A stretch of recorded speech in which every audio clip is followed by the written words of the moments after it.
Do you always have trouble finding sponsors? Has it been a frustrating and fruitless endeavor? In this module, we're going to put an end to that. Welcome to another module of Event Organizing Made Easy, where you'll learn about sponsors and how to attract them. Before we go any further, why do we need sponsors for our events exactly? Well, the first and obvious explanation would be that they provide financial support. It's always a great idea to have a pillar that will help out on some essentials that would hurt your budgeting. For some events, coordinators may not have the budget on amenities yet, as they would only get returns after the event. So they need money up front. Having sponsors would really help in such situations, and this situation is very common. Also, having established sponsors would make your event more validated. This will help your event with publicity and recognition.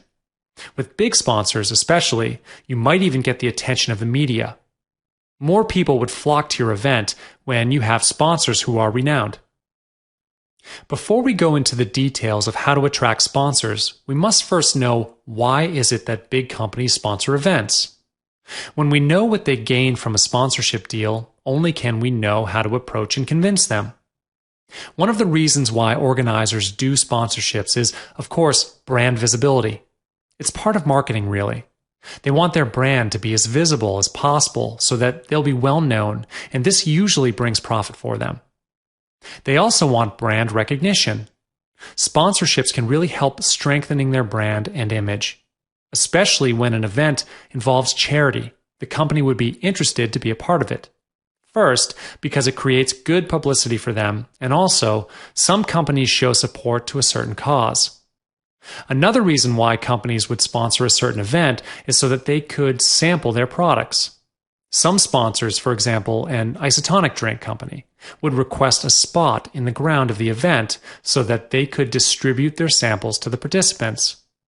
Just like for the purpose of brand recognition, this allows the sponsor to expand their reach and will help them with profit. Above all else, some companies will sponsor events because they are bound by duty. They all have a corporate responsibility and they have to do sponsorships. In big companies, they have a corporate responsibility department that you can approach when you want to request sponsorships. Now we'll move on to actually approaching sponsors. First of all, you need to find out who in the organization you should approach. With small and medium businesses, there probably won't be any trouble to talk to the business owner directly. But for big corporations, you need to approach a specified department. Usually, for really big corporations, they have a corporate responsibility department. They're usually the charity arm of the company. Or, if the company doesn't have a corporate responsibility department, you can approach the marketing department.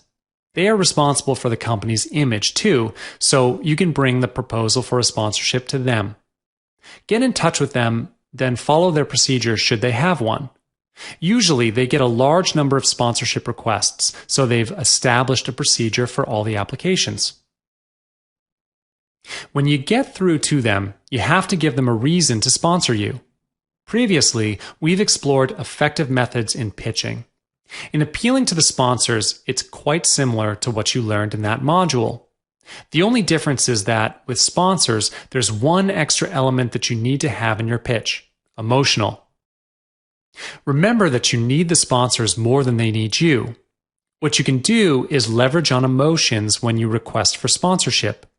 Emotion is a powerful tool. It's the ultimate connection. This works especially for humanitarian and even animal welfare-related events. You show them that your event is for a bigger purpose. To do this, you can share a story. With stories, you can create sympathy and empathy. It's the only way to use the emotional approach with them. A story is the best way to appeal to them emotionally. It can be someone else's story, or it can even be your story. The important thing is that when you've appealed to them emotionally, the chances of getting a sponsorship are very high. Next, what the sponsors will definitely want to know is who will be attending your event. The demographics of the audience. As discussed in the pitching module, you need to know specifically who they are, including age range, gender, interest, and more. It would be more appealing to the sponsors if your event and the sponsor share the same target audience. You'd have a higher chance of getting their sponsorship if that's the case, as they will always want to expand their market and keep their visibility with their current customers. Next, you'll have to emphasize on what the sponsor would gain from sponsoring the event. As mentioned before, if your event shares the same target audience as the prospective sponsor, then it'd be easier to convince them because they would want to reach out to the same group of people. That would be an obvious gain from this event. If there are other gains from the event, such as a media exposure, tell the sponsors that it would be good publicity for them. When you ask for money, state a specific number. Because of this, you need to really find out what you need from the sponsor. For example, as mentioned way earlier, some amenities need payment up front, and for some events, the returns would only come in after the event itself. So the coordinator needs the sponsor to help them with this particular problem so that the event can take off. In this case, the coordinator makes it clear what is needed from the sponsor. When you pitch for a sponsorship, it's important to keep it short and brief. Present them the key points, like what the event is all about, what is the hook, how much you're spending, and the demographics of the target audience, and also the point that we've just discussed in the previous slide, which is the exact budget that is needed. When you talk about it, just get to the point and finish as soon as you can. Your sponsors are very likely busy. Be respectful and try not to take too much time with them. Lastly, one simple thing that you need to remember is to follow up on the deal. This is not only so that you'll get an answer soon, but also it'll help them to sway towards a favorable decision. If they're quiet, it usually means that they haven't arrived at a decision yet. A simple follow-up like an email or a short phone call could make a big impact in the sponsor's decision-making.